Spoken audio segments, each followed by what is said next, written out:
Eh bien, bonjour à tous, bienvenue sur la Minute Conseil Assurance, le podcast de l'agence Mendes, votre courtier en assurance, en prévoyance et en fiscalité en Suisse romande.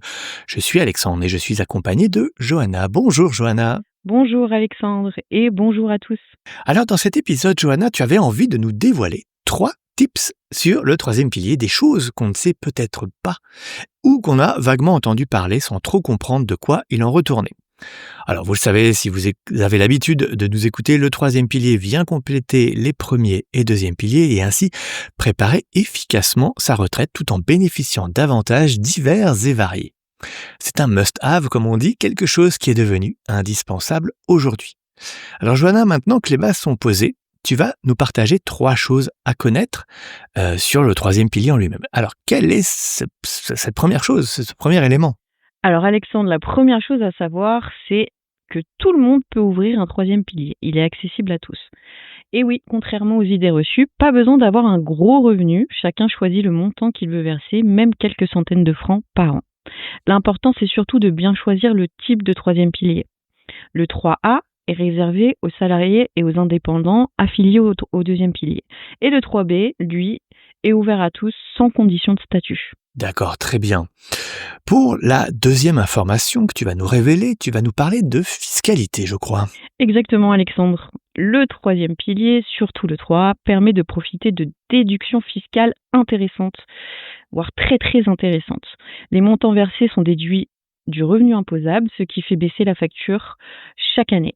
En 2026, les plafonds du 3A restent les mêmes qu'en 2025, ils n'évoluent que tous les 2 ans. Donc ce sera le plafond 7 056 francs pour les salariés et 35 280 francs pour les indépendants. Le 3B, lui, n'offre pas toujours d'avantage fiscal, mais selon les cantons, il peut quand même permettre une petite déduction. Ok, alors enfin, pour cette troisième tips, je pense que tu vas surprendre plusieurs de nos auditeurs. Et oui, si vous ne le saviez pas encore, il est tout à fait possible de cumuler plusieurs troisième piliers. C'est même une pratique recommandée pour diversifier ses placements, sécuriser son épargne et bien sûr optimiser la fiscalité au moment du retrait. En combinant un 3A et un 3B, on prépare sa retraite plus sereinement tout en gardant de la flexibilité en cas d'imprévu. Et si vous souhaitez faire les bons choix, vous faire accompagner par un spécialiste qui vous guidera sur le troisième pilier le plus adapté à votre situation et éventuellement comment l'optimiser, n'hésitez pas à contacter l'agence Mendes pour une analyse de prévoyance.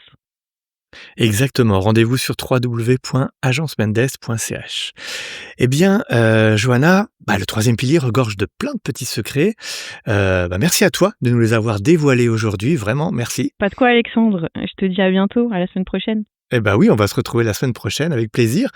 En attendant, on vous souhaite une bonne fin de semaine et on vous dit à très bientôt pour un prochain épisode. À bientôt!